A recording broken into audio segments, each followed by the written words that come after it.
week-end, t'as du mal à sortir de ton lit? Ton nouveau réveil matin, c'est Wake Up. So wake me up when it's all over. Les grasses matinées vont changer. Wake Up avec Justine, Fanny et leurs chroniqueurs. Wake up, ding a dong. Tous les samedis et dimanches, de 9h à 12h.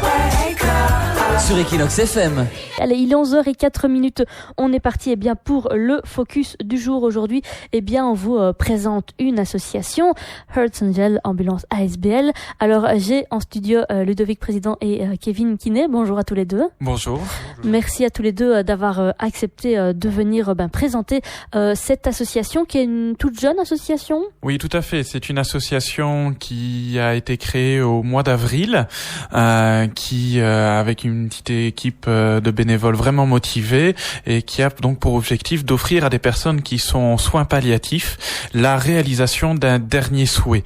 Donc c'est des personnes qui sont en fin de vie suite à une maladie assez brutale et qui voudraient pouvoir réaliser un dernier souhait qui peut être tout à fait simple. Ça peut être passer une dernière journée dans leur maison familiale, aller à la mer, passer un dernier moment avec la famille, mais qui, de leur côté médical, malheureusement, ne savent pas le réaliser comme ça. Et donc, on met toute une équipe de médicale et une ambulance pour leur permettre de réaliser ce dernier souhait entièrement gratuitement. Alors on le disait, une équipe de bénévoles, c'est souvent comme ça que ça se lance aussi. On ne rappellera jamais assez le rôle des bénévoles et notamment dans ce genre de milieu. Tout à fait. Les bénévoles sont très importants, surtout que on veut vraiment pouvoir l'offrir à ces personnes-là, parce que malheureusement souvent ce qui bloque les ambulances coûte cher. Ils pourraient le réaliser de leur côté en payant une ambulance, mais c'est quelque chose qui coûte très cher et ils ont d'autres aspects à prendre en charge à ce moment-là et donc on veut pouvoir l'offrir. Donc l'équipe des bénévoles, on a à la fois une équipe des bénévoles médicales qui est nécessaire pour encadrer, et aussi une équipe de bénévoles qui n'a rien à voir avec le médical, qui sont là pour soutenir notre action et de pouvoir permettre de pouvoir réaliser ces souhaits-là en arrière, et qui est très très importante. Mais alors à la base, parce que généralement quand on reçoit que ce soit quelque association que ce soit qui touche à la maladie, qu'elle soit physique, qu'elle soit mentale, généralement les associations sont créées soit par des proches qui ont quelqu'un dans le cas, soit par des personnes issues du milieu médical. Ici, la création de Hearts Angels, c'est venu d'où? Pour ma part, c'est un petit peu les deux cas. À la base, j'avais essayé de créer cette association il y a 2 ans, mais ça avait eu un peu de difficulté par mon aspect. Je suis ambulancier, donc dans mon travail quotidien, je suis en contact avec des personnes en soins palliatifs qu'on ramène à domicile ou qu'on conduit à l'hôpital pour qu'ils finissent limiter leur souffrance et tout.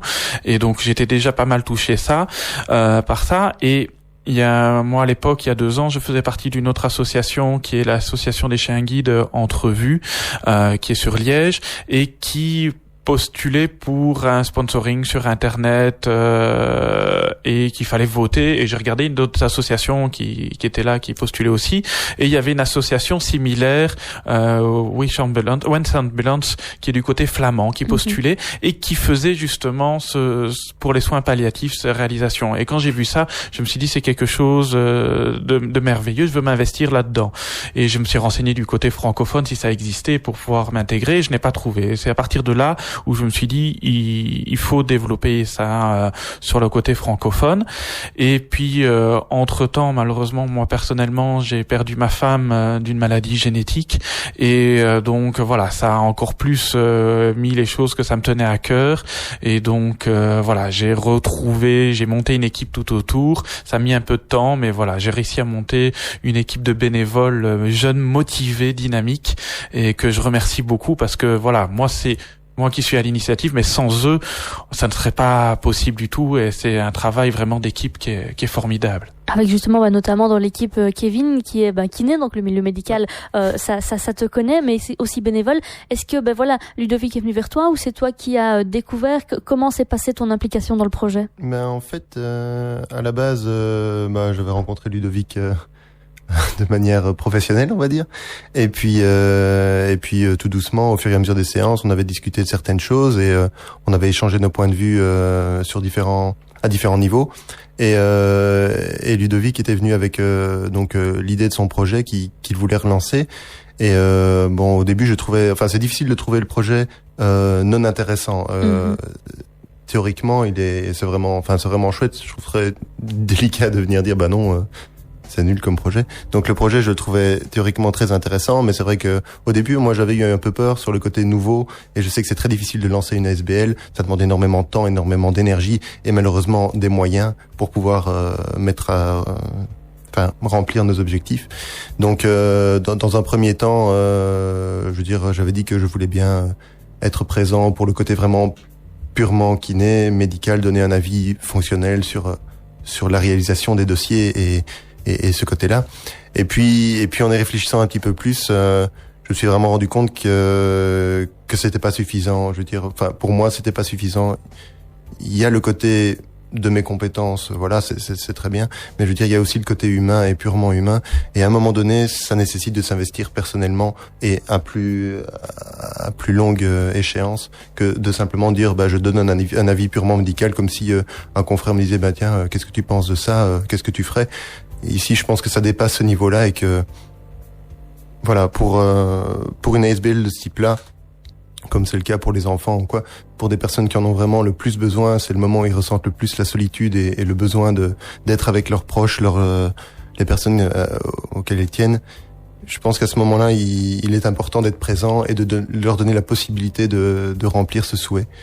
Donc voilà, suite à ça, on s'était réentendu, et alors j'avais rejoint un petit peu l'équipe qui est formidable et qui est vraiment variée. On a l'avantage d'avoir une équipe extrêmement variée. On a des psychologues, on a des gens aussi de monsieur et madame tout le monde qui ont leurs compétences mais qui ne sont pas dans le domaine médical. Et ces personnes-là sont tout aussi importantes au projet que ceux qui, je vais dire, de manière concrète, vont permettre à réaliser ce souhait, que ce soit au niveau infirmier, ambulancier ou kiné, quel qu'il soit. L'ensemble des bénévoles est vraiment... c'est vraiment le noyau dur de la SBL, et sans eux, on ne saurait pas réaliser ce qu'on s'apprête à réaliser. Parce que c'est vrai qu'on le citait, il y a beaucoup d'associations qui touchent au milieu médical, mais c'est jamais trop, parce qu'il y a tellement de spécificités, il y a tellement de cas qui sortent des cases, parce que la maladie, on peut rarement la mettre dans une case. Pour une seule maladie, il y a tellement de façons différentes de la vivre, c'est toujours important. Et les nouvelles associations, c'est peut-être très difficile d'en monter une parfois, etc., mais c'est tellement important aussi. Oui, tout à fait. Il y a la maladie, c'est quelque chose de très général. De chaque spécificité, à chacune a sa spécificité. Et donc pour nous, c'était vraiment très très important de pouvoir venir apporter notre petite pierre à l'édifice de toutes les autres associations. Il existe différentes associations qui viennent en aide, et donc vraiment notre volonté, c'est de travailler en partenariat avec toutes ces associations. Donc on a déjà établi des premiers contacts où ils sont en cours de réalisation auprès de toutes les différentes associations, les plateformes de soins palliatifs, les associations multiculturelles qui sont présentes dans les hôpitaux pour le soutien psychologique et tout, pour vraiment avoir un travail de partenariat. Ce sont eux nos premiers relais envers les patients et tout. Il y a déjà des associations similaires comme Make-A-Wish qui organise la réalisation de souhaits pour des enfants handicapés et tout, avec des lourds handicaps. Et donc voilà, notre volonté n'est pas du tout de rentrer en concurrence avec eux, parce qu'ils réalisent à merveille leur travail de leur côté, mais venir apporter notre spécificité et notre force d'action. Et donc nous, c'est le côté logistique et vraiment l'équipe médicale, et pour pouvoir toucher vraiment toutes les personnes qui sont en soins palliatifs. Et ça, malheureusement, qui n'existe pas dans de permettre de pouvoir réaliser les souhaits. J'ai eu encore récemment une nouvelle bénévole qui a rejoint l'association, qui a vécu ça dans sa famille l'année passée, et son père était en soins palliatifs, et son dernier souhait, c'était de pouvoir finir ses jours chez lui. Elle nous expliquait que ça a été un combat avec l'équipe médicale pour lui permettre de pouvoir rentrer chez lui, de pouvoir mettre toute la mise en place technique pour rentrer chez elle. Alors maintenant, de pouvoir rentrer chez lui, toute la mise en place chez elle, vivre ça, on ne sait pas apporter, hormis maintenant, justement, c'est tout le rôle des partenariats qu'on fait de discussion avec les associations, parce que si on s'adresse à nous pour ça, on dit voilà, nous on pourrait vous raccompagner chez vous, mais après la mise en place, on ne saurait pas. Mais on peut vous mettre, voilà, il y a telle et telle association qui existe déjà, qui ont cette spécificité. Et donc voilà, c'est vraiment tout un réseau qui est très important dans ce domaine-là. Et qui permet une plus grande cohérence autour du patient, parce que c'est aussi ça qu'on a besoin quand on est patient, et surtout dans ces conditions-là, c'est que tous les gens autour de nous se parlent, parlent, mais aussi se parlent entre eux pour que l'information passe bien. Alors, on a cité plusieurs fois le mot soin palliatif. Si on devait expliquer aux personnes pour qui cette réalité n'est pas encore quelque chose de connu, les soins palliatifs. Alors, le soin palliatif, c'est la dernière, en fait, voilà, c'est des personnes qui sont atteintes d'une pathologie qui est très lourde, qui est le plus souvent connue, par exemple, pour des personnes qui sont atteintes d'un cancer, mais ça peut être dû à plein d'autres choses, et qui, malheureusement, la médecine ne peut plus rien pour eux, pour permettre de pouvoir essayer d'arrêter la maladie, de stopper la maladie, et que les personnes, les seules choses qu'on peut faire envers eux, c'est de venir soulager médicalement déjà leur souffrance. Mais ce qu'on oublie trop souvent, c'est qu'il y a aussi l'aspect psychologique très important et qui rentre déjà ces personnes-là dans une phase de deuil. Et il y a différentes phases dans le deuil, et l'acceptation, le déni et tout ce qui s'ensuit. Mais dans une des étapes, c'est de pouvoir partir sereinement et en paix avec, et de pouvoir faire les dernières choses qui voulaient partir. Souvent, ils ont un déni, mais je voudrais la négociation, la phase d'une négociation, avant de partir, je voudrais pouvoir faire ça et encore pour pouvoir partir en paix. Et c'est là vraiment que nous, on rentre en ligne de compte. Voilà, une des dernières choses, c'est pouvoir passer un dernier moment dans ma famille. Je suis quelqu'un qui aime la mer, et que je voudrais aller passer une dernière journée à la mer, faire quelques pas sur la plage. On a l'association flamande Wens Ambulance a réalisé un souhait tout simple, mais qui était très important pour une mère de famille, qui a permis à la mère de famille, avec l'équipe d'ambulanciers et l'équipe médicale, de pouvoir aller assister à la rentrée des classes, pour accompagner ses enfants à la rentrée des classes. C'était la dernière rentrée des classes qu'elle pouvait faire. Et donc voilà, il y a toute cette phase-là de soins palliatifs. C'est l'aspect médical, de pouvoir soulager, et de pouvoir aussi psychologiquement aux personnes de pouvoir partir en paix et sereinement, avec aussi toute la famille qui l'entoure. Alors on va parler d'ici quelques minutes du fonctionnement, de la façon dont vous fonctionnez, des partenariats aussi que vous nouez, de toutes les façons dont on peut entrer en contact avec vous. Si les personnes qui nous écoutent ont aussi des proches qui sont potentiellement dans les critères pour pouvoir appeler vos services. Le temps est bien de faire une petite pause. On va retrouver Agnès Obel avec Brothers Sparrow, et puis on revient après pour poursuivre cette interview. On continue à parler de Earth Angels Ambulance ASBL, toujours avec Ludovic, président, et Kevin, bénévole, mais aussi kiné. Alors j'allais dire une partie personne physique importante de cette association, c'est les patients, le public cible. On va peut-être en dire un mot. Comment est-ce qu'il y a des, ça me paraît très bizarre de dire ça pour une association qui touche à des gens qui sont dans des situations difficiles, mais est-ce qu'il y a des critères d'acceptation? Comment est-ce que ça se passe? Malheureusement, oui, on est obligé de mettre des critères en place. Il y a différents critères différents qui interviennent. Il y a déjà des critères médicaux. On ne peut pas faire tout et n'importe quoi suivant l'état de santé de la personne. Donc pour nous, il a été très important dans notre association. On a mis en place un comité médical, donc il représente un petit peu toutes les facettes du métier, que ce soit des ambulanciers déjà, parce que ce sont eux qui doivent réaliser le transport, mais on a aussi des infirmiers, des kinés, on a des psychologues, on est occupé pour avoir un médecin aussi dans l'équipe. Et notre comité médical, à chaque fois qu'on va avoir quelqu'un qui va soumettre son souhait, soit directement ou grâce au travers de nos partenaires de notre réseau, on va se mettre en relation avec l'équipe médicale qui suit le patient pour pouvoir prendre en considération toutes les facettes et de voir ce qui est possible de faire et dans quelles conditions. Donc on va essayer de rendre disponible au plus possible, mais voilà, il y a certaines facettes qui risquent de bloquer. Je vais dire quelqu'un qui ne sait plus marcher, de dire je veux faire des derniers pas sur la plage, ça va être compliqué. Maintenant on va voir un peu avec ce que le kiné, ce qui est réalisable voilà, ou ça pas. dépendra un petit peu en fait. Voilà, justement dans ce cas de figure, il y a des pathologies qui rendent impossible cette chose. Maintenant, il y a des patients qui ont des difficultés à la marche, par exemple, parfois de grosses difficultés à la marche, mais en mettant en place une certaine infrastructure, ou notamment en allant marcher, que ce soit avec le kiné ou une deuxième aide ou quoi, c'est possible. Donc il y a le côté faisabilité du dossier, je vais dire, de la demande, et là-dedans, justement, le staff médical, je veux dire, analyse ces situations, imagine les possibilités, et dans dans une limite financière réalisable aussi. Voilà, quelqu'un déciderait de dire mon dernier souhait c'est de faire le tour du monde en 80 jours et dans une montgolfière, c'est peu probable qu'on puisse accéder à ce type de souhait. Maintenant voilà, il y a parfois des souhaits très simples qui sont pas très difficiles à mettre en place, mais qui représentent vraiment quelque chose d'important pour les patients. On peut avoir un patient qui souhaite assister au mariage de sa fille ou de ses petits-enfants, que c'est vraiment important, à la fois pour le patient et pour la personne, par exemple, qui se marie.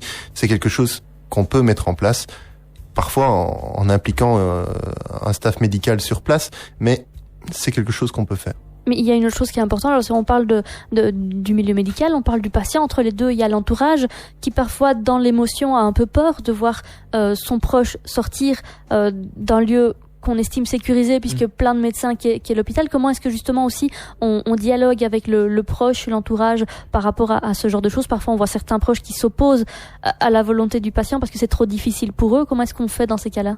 C'est justement aussi pour ça que déjà pour rassurer le fait qu'on ait une équipe médicale, donc la personne est toujours entourée par une équipe médicale, donc elle reste dans cette sécurité, on va dire, médicale, mais aussi pour ça que pour nous c'est très important d'avoir des psychologues dans notre équipe. Les psychologues vont avoir différents rôles. Ils vont avoir déjà un rôle pour rencontrer le patient, pour voir si vraiment ce qu'il exprime c'est un souhait qui lui est cher, est-ce qu'il n'y a pas quelque chose de plus important pour lui qui serait réalisable. Et après il va avoir un travail relationnel aussi, il va venir faire un feedback au niveau de notre équipe pour préparer aussi l'équipe qui va accompagner par rapport à la situation psychologique de la personne, qu'on ne fasse pas des bourdes aussi, pour voir si l'équipe qui va accompagner sera capable psychologiquement de l'accompagner, parce qu'il y a des situations qui peuvent toucher plus nos bénévoles que d'autres, et donc il vaut mieux prendre sur quelqu'un d'autre parce que c'est quelque chose qui va être très intense pour l'équipe, mais aussi le rôle du psychologue qui va être de rencontrer si nécessaire l'entourage pour pouvoir écouter aussi leur peur, leurs craintes, et essayer de les rassurer, d'essayer de voir qu'est-ce qu'on peut faire pour essayer de les rassurer, peut-être une petite chose ou l'autre. Maintenant, il est très important, c'est que c'est toujours le patient qui est maître de son choix. Mais maintenant, c'est toujours avec l'entourage. Si on a une opposition complète de l'entourage, on essaiera de voir qu'est-ce qu'on peut faire et tout, quoi. Maintenant, il faut savoir aussi que il y a le patient qui est en soins palliatifs. C'est une situation qui est en général très difficile à vivre pour lui, mais également pour l'entourage. Et là où je pense qu'on peut avoir un impact aussi, c'est justement dans ce côté écoute de cet entourage qui vit régulièrement des situations qui sont vraiment difficiles. Il faut pas croire que d'avoir un proche en soins palliatifs, on se dit c'est très triste, on le vit mal, machin, mais on le place dans un coin et on l'oublie. En général, heureusement c'est pas comme ça que ça se passe. C'est plutôt le patient, lui, parfois sait qu'il est condamné, et les proches ont plus de mal justement à laisser partir. Et c'est souvent justement ça, les patients qui ont l'entourage des patients qui ont plus de mal à accepter certaines choses, à laisser partir. Et parfois, effectivement, le frein par rapport à une activité ou un souhait du patient, comme l'a dit Ludovic, c'est pas le patient qui va être le frein, c'est l'entourage de dire oui, mais est-ce que vous pensez que mon papa, que mon frère, que ma sœur est capable de faire ça parce que ils ont peur de les perdre plus tôt. Est-ce que ça ne risque pas d'être le déclencheur? Il y a une panique à ce niveau-là qui est naturelle et je pense que notamment via nos bénévoles psychologues, il y a un travail qui peut être fait là-dessus pour aider le patient, lui faire passer le meilleur moment possible pour réaliser son souhait, mais aussi essayer de soulager un petit peu l'entourage du patient qui trop souvent est un peu laissé sur le côté. On dit oui, c'est normal, mais les enfants doivent venir souvent la nuit pour surveiller qu'un proche ne fasse pas de bêtises dans certains cas et on ne se rend pas bien compte que un patient malade dans une famille, c'est une famille qui tourne différemment, qui va être sous pression, qui va être fatigué, qui va avoir un épuisement moral de par la maladie, mais de par la situation aussi. Et là, je pense qu'on peut aussi, à notre échelle, jouer un rôle pour soulager ça. Et c'est vrai que ça peut pas précipiter le départ de la personne, mais à partir du moment où la personne va avoir réalisé son dernier souhait, c'est ce qu'on voit déjà souvent, même dans les choses. On voit des personnes, voilà, mon petit-fils est enfin marié, je peux partir. Et donc il y a des personnes souvent qui sont dans des maladies, des choses comme ça, ou des personnes âgées qui partent peu de temps après. Mais il y a une inquiétude aussi voilà, envers ceux qu'on laisse. Il y a cette inquiétude là, mais là où on peut vraiment justement de par les psychologues et souvent finalement les gens ils ont cette inquiétude initialement, mais après ils se sentent rassurés parce que ils se disent oui, mais elle a obtenu son dernier souhait, son dernier plaisir. Et c'est ça vraiment qu'on veut. Elle est partie sereine. Et elle n'est pas partie bloquée, ne pas avoir attendu. Et c'est ça que... Donc ça pourra arriver que... Mais c'est comme on le voit, certaines personnes ou des personnes âgées qui sont dans des homes, on sait que c'est la fin. Et une certaine visite d'une certaine personne très attendue, parfois même juste après, le départ se fait parce que il y a cette attente du côté du patient de réaliser une dernière chose. Ça aussi, il faut toujours l'avoir... Voilà, et il part enfin serein avec lui-même. Et donc c'est ça que vraiment notre objectif, c'est de pouvoir leur permettre d'être sereins avec eux-mêmes, de pouvoir partir en paix. Alors on parlait des bénévoles tout à l'heure. Au début on a dit qu'avec ceux du monde médical, d'autres qui n'étaient pas du monde médical mais qui avaient d'autres compétences. Justement, comment ça se fait alors comment est-ce qu'on recrute des bénévoles parce que c'est des situations où il faut quand même faire attention à certaines choses puisqu'on est quand même en contact de personnes qui sont malades, très malades. Donc comment est-ce que ça se fait quand c'est des bénévoles qui viennent vers vous, qui vous disent j'aimerais vous aider, moi je ne suis pas du monde médical mais j'ai envie de vous donner de mon temps? Eh bien, on a besoin de plein de compétences complètement différentes pour pouvoir justement réaliser les souhaits. Donc on a besoin ceux qui ont du cadre médical qui vont accompagner les personnes, mais à côté de ça, on doit organiser différentes activités qui vont permettre de pouvoir à la fois financer la réalisation des souhaits, parce que malheureusement ça coûte de l'argent, la réalisation lui-même, la logistique, les véhicules, une ambulance neuve, c'est 100 000 euros que ça coûte, donc ça coûte énormément d'argent. Donc on organise différentes manifestations qui permettent de pouvoir financer la réalisation des souhaits, et notamment là on a commencé cette année crescendo, on a participé à 2 brocantes et on a organisé notre premier vide-grenier à la fin du mois de septembre qui a été une réussite. Et donc on a besoin de bénévoles qui ont leurs compétences, même des petites mains, qui soit dans l'organisation de l'événement, mais aussi finalement juste pour les jours dits de venir apporter une petite pierre à l'édifice. Et chaque petite compétence permet de faire tout un réseau et de passer de très agréables journées. Et on est étonné de voir justement, c'est en général lors de ces manifestations qu'on a un petit peu de visibilité et qu'on a l'occasion d'expliquer le projet comme on est en train de le faire ici. Et c'est vrai que, moi j'avais été un petit peu étonné de voir à quel point les gens au final sont intéressés. On n'a pas que les gens qui passent, qui regardent vite fait et qui se disent oui, ça a l'air sympa, c'est cool, mais moi je m'en vais. Il y a énormément de personnes qui ont été touchés de près ou de loin, comme vous le disiez tout à l'heure, par une situation similaire, et qui se rendent compte de l'importance, ou qui auraient bien voulu pour eux et qui aimeraient bien que pour d'autres ça se passe un peu différemment. Et donc régulièrement dans ce cadre des activités qu'on organise, bien on explique à un certain nombre de personnes l'objectif de la SBL et ce qu'on essaie de mettre en place. Et souvent, c'est ça qui est chouette, c'est comme ça entre guillemets qu'on recrute on est les patients, enfin je veux dire les personnes qui viennent nous discuter avec nous se rendent compte de l'importance du projet et en général s'investissent volontiers, comme disait Ludovic, en fonction de leurs moyens aussi en termes de temps et logistique. Mais on essaie vraiment d'avoir le plus de monde possible. Il n'est pas nécessaire d'être médecin, d'être kiné, d'être infirmier, d'être psychologue. N'importe quelle personne que ça touche et qui a envie de donner du temps, notamment pour la partie non négligeable du fait de récolter des fonds, parce que voilà. Comme c'est ce que j'allais dire. Le soutien financier, c'est aussi une forme de soutien qui est importante pour une ASBL qui se lance. Et c'est impossible pour le staff médical d'aider un patient, de réaliser un souhait si les caisses sont vides.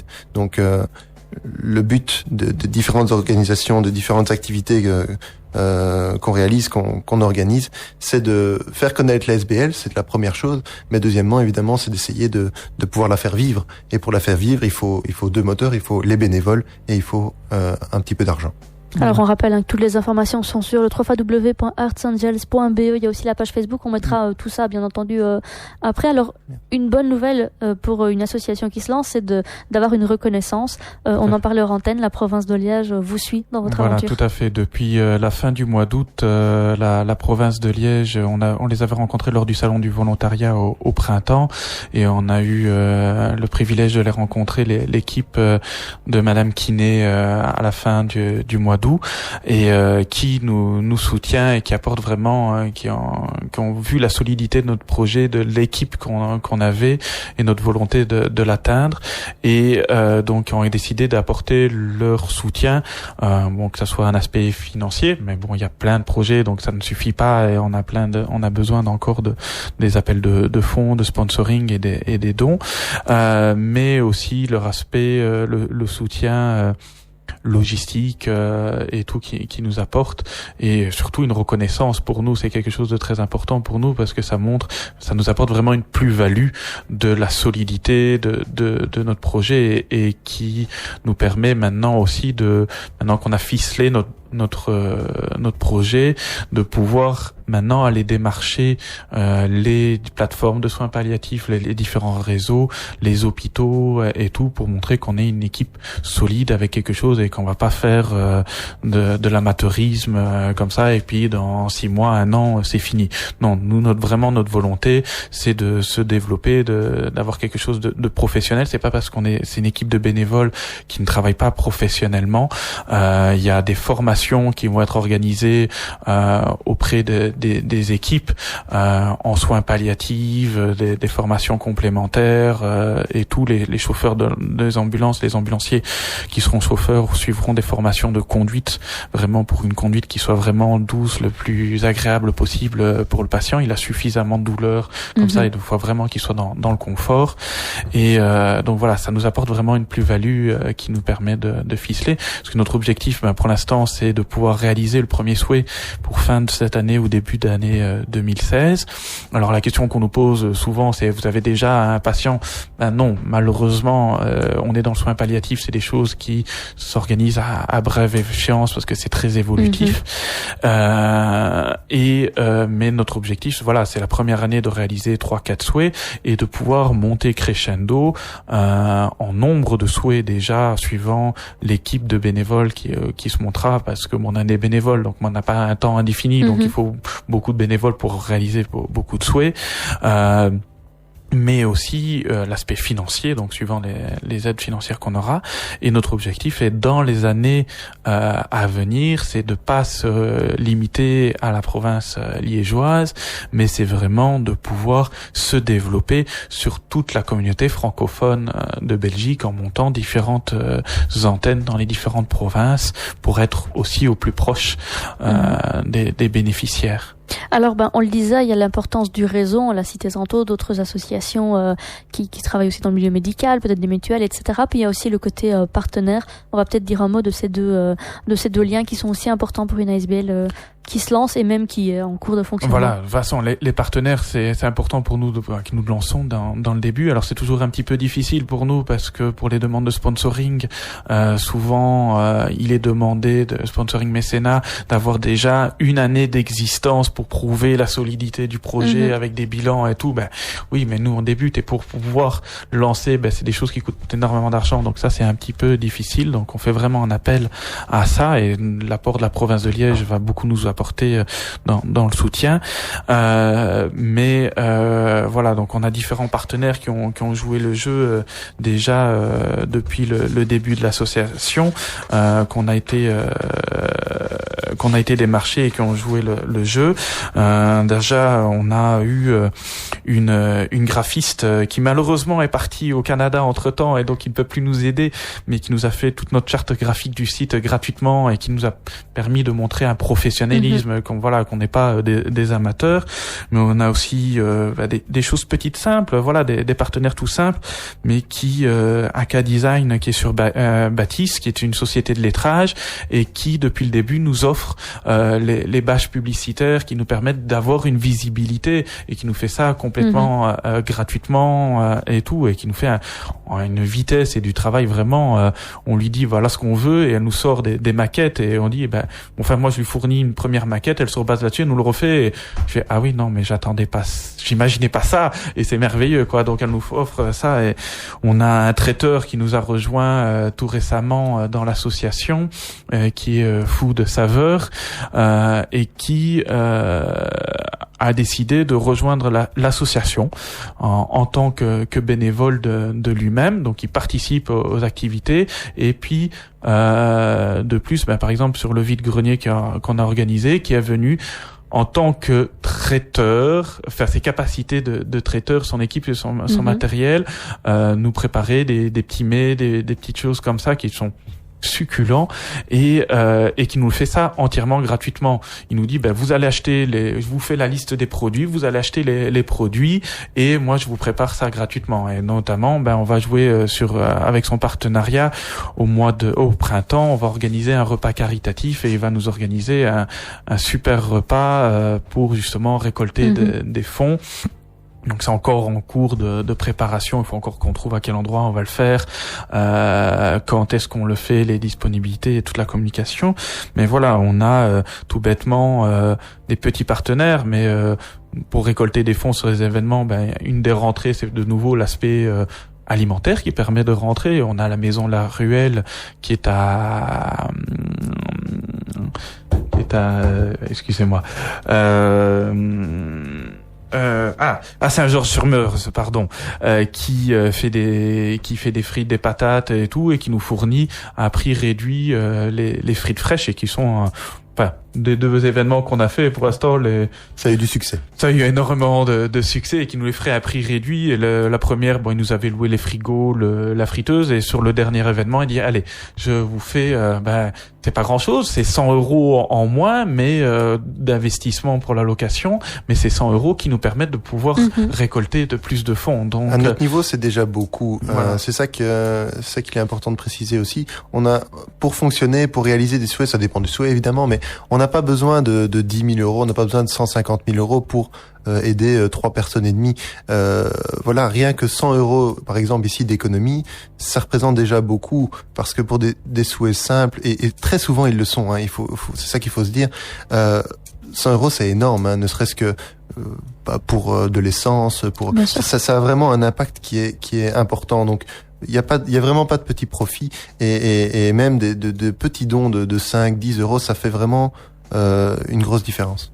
Voilà. Et bon, maintenant, pour le fonctionnement de fonds, on n'a pas besoin de gros dons pour pouvoir réaliser le souhait, mais c'est vrai que par derrière, on a besoin de sponsoring, de mécénat, pour l'investissement de base. Comme je vous disais, une ambulance pour le transport couché, mais on a besoin aussi de ce qu'on appelle un TPMR, c'est un transport pour personnes en mobilité réduite qui permet de transporter la personne dans sa chaise roulante parce que des manipulations sont plus manque de confort pour elle, et donc voilà, c'est des investissements matériels initiaux, mais après voilà, pour la réalisation des souhaits, c'est des petites choses. On a eu des partenaires sur le dernier vide-grenier qui nous ont fait des animations aussi, qui ont permis de pouvoir attirer du public et rendre cette journée conviviale, comme Sky Hunter qui nous a fait une démonstration de rapaces qui étaient présentes avec ces rapaces, qui nous ont fait un show aérien de vol avec leurs rapaces. Ça a permis d'émerveiller le public qui est là. Ils nous ont fait ça gratuitement, et donc voilà, ça nous attire aussi du public qui finalement vont consommer sur l'événement. On a eu une démonstration de danse par les pas précis qui nous ont fait une petite démonstration de salsa. C'est tous des petits partenaires, et là on a un partenaire qui se met en place, qui est occupé à voir pour organiser une flash mob d'ici la fin de l'année, pour essayer de nouveau aussi de nous faire voir, de nous faire connaître. Alors bon voilà, c'est encore en cours d'organisation. On va essayer de voir, on va essayer de trouver un événement, peut-être le marché de Noël, mais on doit encore prendre les contacts de ça. Mais voilà, c'est tous des petits partenariats qui nous permettent, des petits partenariats, mais qui nous permettent de pouvoir, et là on avait organisé une tombola aussi, tous les petits partenaires qui ont apporté leur pierre à l'édifice.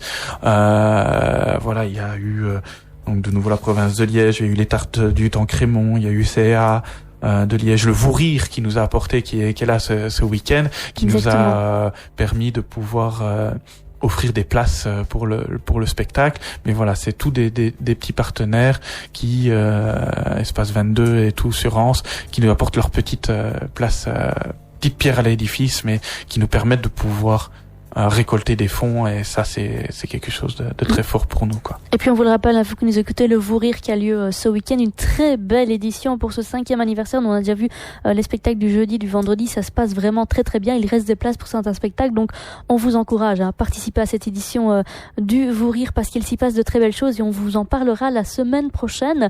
Le temps court contre nous, donc on va déjà devoir clôturer cette interview. Est-ce qu'il y a justement quelque chose que vous souhaiteriez rajouter avant qu'on ne se quitte sur les Earth Angels Ambulance ASBL? Voilà, donc comme on l'a déjà dit, je pense on peut clôturer par dire que faut pas hésiter. Vous avez envie de vous investir des petites pierres, voilà, n'importe quelle compétence. On a besoin d'un site web, on a besoin de publicité, de n'importe quoi, de personnes qui ont des compétences pour organiser des événements.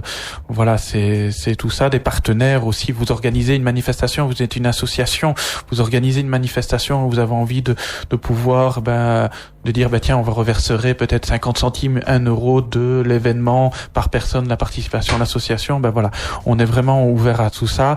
Les bénévoles sont les bienvenus. Plus on sera nombreux, plus on pourra organiser différentes choses.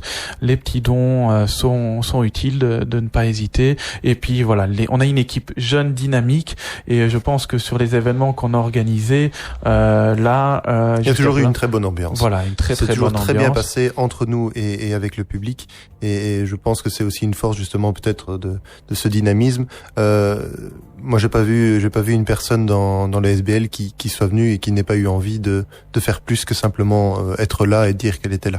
Donc je pense qu'on peut vraiment se baser là-dessus pour la suite. Et suite à un dernier événement, chaque fois ils sont encore plus motivés pour organiser l'événement suivant. Et donc on a pour l'instant 3 événements qui s'organisent pour l'année prochaine, qui va être le souper caritatif. Enfin fin d'année déjà, on a dit il y a la flash mob qui est occupée à se mettre en place. On est occupé à voir aussi pour essayer d'organiser un spectacle au profit de l'association. On est en contact avec différents artistes, peut-être Pierre Tenis, notre humoriste liégeois, Duel qui est en spectacle actuellement sur le Vourir. Ce soir à l'OPRL, c'est vraiment à ne pas rater. Oh oui, tout à fait. Ils sont vraiment excellents. Ce sont des artistes, des musiciens burlesques, et voilà, on prend des gros fous rires sur leur spectacle. Et donc la nouvelle édition de notre vide-grenier, que l'année prochaine on avancera un tout petit peu au 11 septembre, et on a décidé d'essayer de mettre un thème médiéval en plus sur cette journée, pour vraiment mettre de l'animation et tout. On aimerait bien que les exposants essayent de jouer le jeu, nous-mêmes en se déguisant un petit peu et voilà, d'essayer de donner ces 3 gros événements qu'on prévoit pour l'année prochaine. Donc on vous y attend nombreux et de pas hésiter à suivre justement, on n'a pas encore les dates hormis le vide-grenier pour l'année prochaine, mais l'actualité sur notre page Facebook Earth Angels qui nous permettront, donc les anges du cœur, qui permettront de pouvoir suivre et pas hésiter de nous contacter pour voir si les gens veulent nous aider d'une manière ou d'une autre. Ouais. Faut pas hésiter. Et on a mis la page Facebook sur notre page Facebook, à www.facebook.com/wakeupEquinoxFM. On mettra le site internet d'ici quelques minutes. Merci beaucoup à tous les deux d'être venus. Merci, un grand merci à vous. Ce samedi matin, on ne manquera pas de suivre toute votre actualité.